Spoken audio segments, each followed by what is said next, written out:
Welcome back once again. आज हम अपने इस वीडियो में करेंगे class 6 English the English channel book की next poem the Champa flower. Champa flower यानी चमेली का फूल। And this poem is composed by Rabindranath Tagore. तो ये कविता रविंद्रनाथ टैगोर द्वारा लिखी गई है। चलिए कविता पढ़ते हैं। The poet imagines himself to be a champa flower.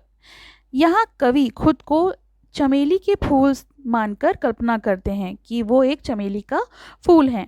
Then he imagines the things he would do to hide from his mother. और फिर वो कल्पना करते हैं कि वो एक चमेली का फूल हैं और वो अपनी माँ से छुपने के लिए ऐसा क्या करें जिससे वो मज़े कर सकें। मतलब वो अपनी माँ से छुपना चाहते हैं। और किस रूप में? चंपा के फूल के रूप में। Let us read the poem and find out. तो चलिए कविता पढ़ते हैं और देखते हैं कि कवि अपने आप को चंपा का फूल समझकर अपनी माँ से कैसे छुपते हैं। Supposing I became a champa flower just for fun and grew on a branch high up that tree and shook in the wind with laughter and danced upon the newly budded leaves. Would you know me mother? कवि खुद को एक चंपा का फूल मानकर कल्पना करते हैं।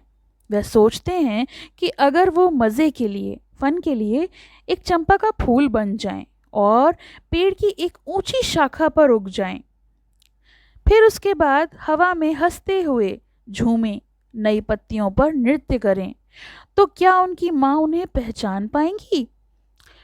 You would call, baby, where are you? And I should laugh to myself and keep quiet. और यहाँ पर कवि कहते हैं कि जब माँ उन्हें पुकारेंगी, बेटा तुम कहाँ हो, और वह खुद में हंसेंगे और बिल्कुल चुप रहेंगे, मतलब माँ को पता नहीं लगने देंगे। I should slyly open my petals and watch you at your work. और फिर वो आगे कहते हैं कि मैं अपने फूलों की पत्तियों को, पंखुड़ियों को खोलकर अपनी माँ को काम करते हुए देखूंगा और माँ को पता भी नहीं चलेगा। When after your bath with wet hair spread on your shoulder. फिर वो कहते हैं माँ, जब आप नहाने के बाद अपने गीले बालों को कंधों पर फैलाए हुए You walked through the shadow of the champa tree to little court where you say your prayers. और फिर आप पेड़ के नीचे से, जहाँ पे चंपा के फूल होंगे, वहाँ से आप होती हुई आंगन में जाएंगी जहाँ आप प्रार्थना करती हैं, पूजा करती हैं। You would notice the scent of the flower. आप वहाँ पर उन फूलों की खुशबू को जान पाएंगी, समझ पाएंगी। But not know that it came from me. मगर ये नहीं जान पाएंगी कि वो आपके ही बच्चे से आ रही है, यानी कवि से आ रही है। When after the midday meal you sat at the window reading Ramayan and tree's shadow fell over your hair and your lap, I should fling my wee little shadow onto the page of your book just where you were reading. फिर वो कहते हैं, जब दोपहर के भोजन के बाद आप खिड़की पर बैठकर रामायण पढ़ेंगी और पेड़ की छाया उनके बालों और उनकी गोदी में पड़ेगी, तब कवि अपनी छोटी सी छाया को उनकी पुस्तक पर, जिस पर वो पढ़ रही हैं, उन पन्नों पर डाल देंगे। लेकिन क्या उनकी माँ ये समझ पाएंगी कि ये जो छाया है ये उनके बच्चे की ही है? But would you guess that it was tiny shadow of your little child? तो क्या उनकी माँ गेस कर पाएंगी? When in the evening you went to the cowshed, cowshed होती है गौशाला, with the lighted lamp in your hand, I should suddenly drop onto the earth again and be your own baby once more and beg you to tell me a story. और शाम को जब आप एक जलता हुआ दीपक लेकर गौशाला की तरफ जाएंगी, तब कवि अचानक ज़मीन पर गिरेंगे और फिर उनके बच्चे बन जाएंगे और उनसे कहानी सुनाने की मिन्नत करेंगे, कहेंगे कि माँ मुझे कहानी सुनाओ। तब उनकी माँ क्या पूछेंगी?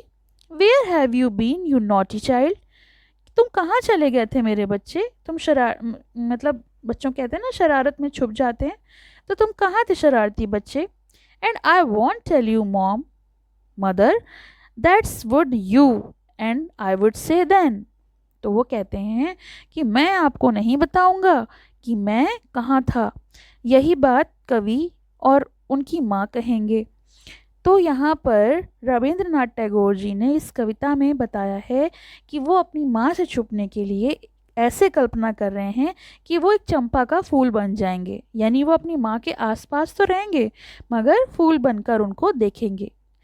ये कविता माँ और बेटे के प्यार भरे रिश्ते को और उसकी मासूमियत को दर्शाती है, जिसमें बच्चा अपनी माँ के साथ खेलते हुए छुपने की कोशिश करता है और फिर अपनी माँ के पास वापस लौट आता है। तो ये तो हो गई कविता का एक्सप्लेनेशन, उसकी हिंदी। आपको इसके क्वेश्चन आंसर्स का लिंक डिस्क्रिप्शन में मिल जाएगा, तो आप वहाँ से देख सकते हैं। आई होप आपको कविता समझ में आई होगी। तो ये कविता अगर आपको पसंद आई हो तो प्लीज़ लाइक का बटन दबाएं, ज़्यादा से ज़्यादा शेयर करें और मेरे चैनल को सब्सक्राइब करना ना भूलें। Thank you for watching. Have a nice day. पसंद आया हो तो लाइक करें, शेयर करें और चैनल को सब्सक्राइब करें।